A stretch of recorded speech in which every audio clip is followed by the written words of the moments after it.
दोस्तों नमस्कार और मैं हूं अमित कुमार। आज हम बात करेंगे दुनिया की सबसे बड़ी पॉलिटिकल पार्टी बीजेपी यानी भारतीय जनता पार्टी की, जिसके सदस्यों की संख्या 18 करोड़ से भी अधिक है, जो कि चाइना की कम्युनिस्ट पार्टी के सदस्यों से भी ज़्यादा है। आइए बात करते हैं कि बीजेपी का उदय किस प्रकार हुआ।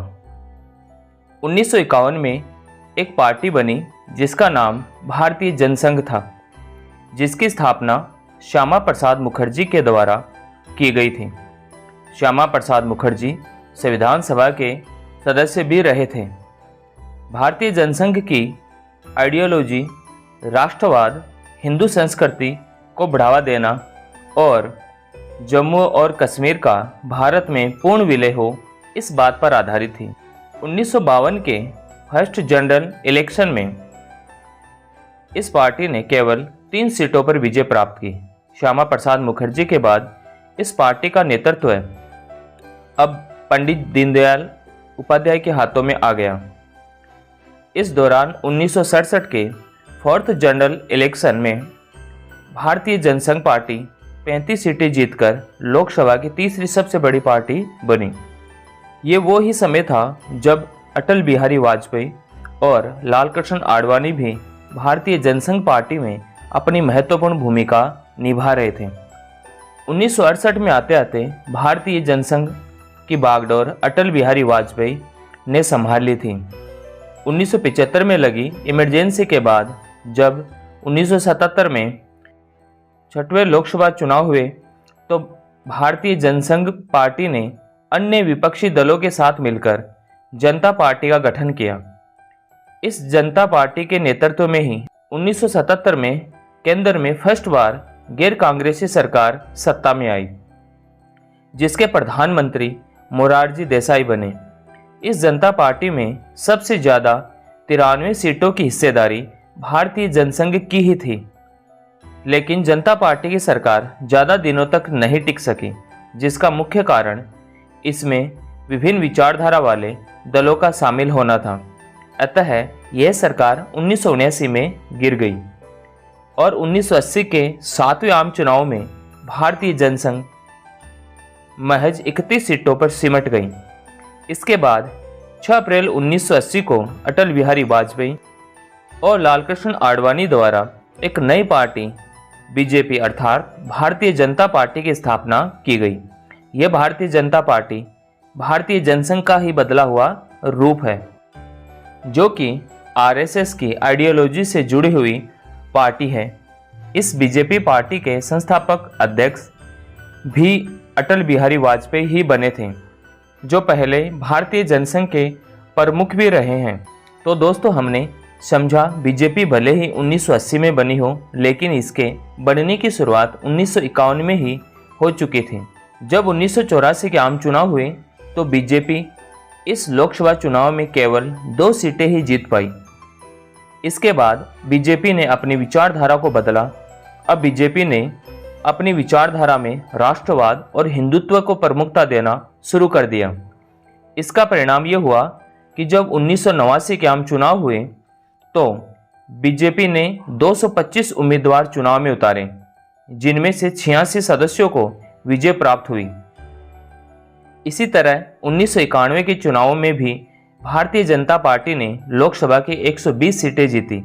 इसी दौरान 1992 में राम जन्मभूमि को लेकर चल रहे आंदोलन में विश्व हिंदू परिषद के साथ साथ भारतीय जनता पार्टी ने भी राम मंदिर बनाने का समर्थन किया, जिसके अंतर्गत बीजेपी के नेता लालकृष्ण आडवाणी ने सोमनाथ से अयोध्या तक एक रथ यात्रा निकाली। इस रथ यात्रा का असर पूरे देश में ऐसा हुआ कि अब देश का बच्चा बच्चा अटल बिहारी वाजपेयी, लालकृष्ण आडवाणी और भारतीय जनता पार्टी को जानने लगा था।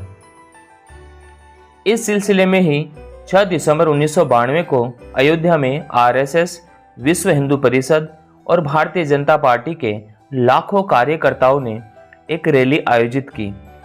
अचानक इस रैली में भीड़ के उग्र होने के कारण इस भीड़ ने विवादित बाबरी मस्जिद को तहस नहस कर दिया।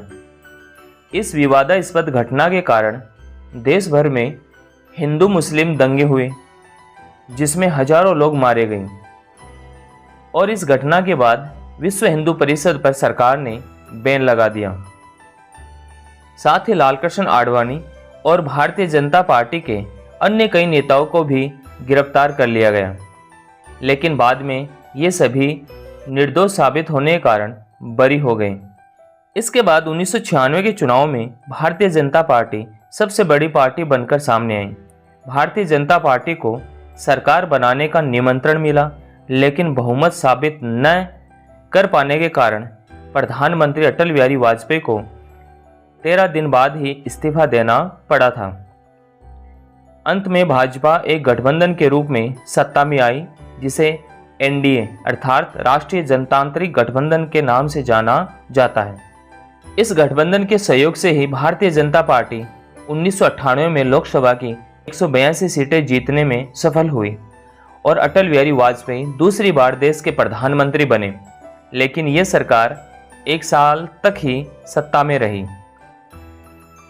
इसके बाद 1999 के आम चुनाव में भी भारतीय जनता पार्टी और एनडीए ने मिलकर 182 सीटें जीती और भारतीय जनता पार्टी के नेता अटल बिहारी वाजपेयी देश के तीसरी बार प्रधानमंत्री बने। इस बार अटल बिहारी वाजपेयी ने अपना कार्यकाल पूरा किया और ये सरकार 1999 से 2004 तक सत्ता में रही। लेकिन 2004 के बाद भारतीय जनता पार्टी का ग्राफ लगातार नीचे गिरता चला गया और भारतीय जनता पार्टी को 2004 और 2009 के चुनाव में सत्ता से बाहर होना पड़ा। इन 10 वर्षों में कांग्रेस पार्टी सत्ता में रही। इसी दौरान 2009 के बाद भारतीय जनता पार्टी एक नई नेतृत्व के रूप में सामने आ रही थी और 2014 तक आते आते इस नए नेतृत्व ने भारतीय जनता पार्टी को एक नया रूप और दिशा दी। क्या आप जानते हैं मैं किसके नेतृत्व की बात कर रहा हूं?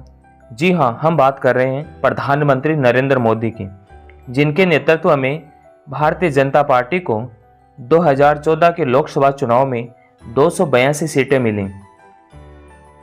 ये भारतीय जनता पार्टी को मिलने वाली अब तक की सर्वाधिक सीटें थीं। इससे पहले लोकसभा चुनाव में भारतीय जनता पार्टी को न तो इतनी सीटें मिली और न ही स्पष्ट बहुमत।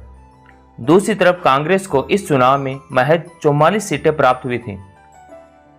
इसी के साथ भारतीय जनता पार्टी कांग्रेस के बाद लोकसभा में स्पष्ट बहुमत प्राप्त करने वाली दूसरी पार्टी बनी।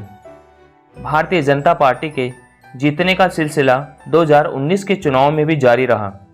इस बार भारतीय जनता पार्टी को कुल लोकसभा सीटों में से 303 सीटें प्राप्त हुई, जो अब तक की सर्वाधिक सीटें थी भारतीय जनता पार्टी के लिए। और इसी के साथ नरेंद्र मोदी दूसरी बार देश के प्रधानमंत्री बने।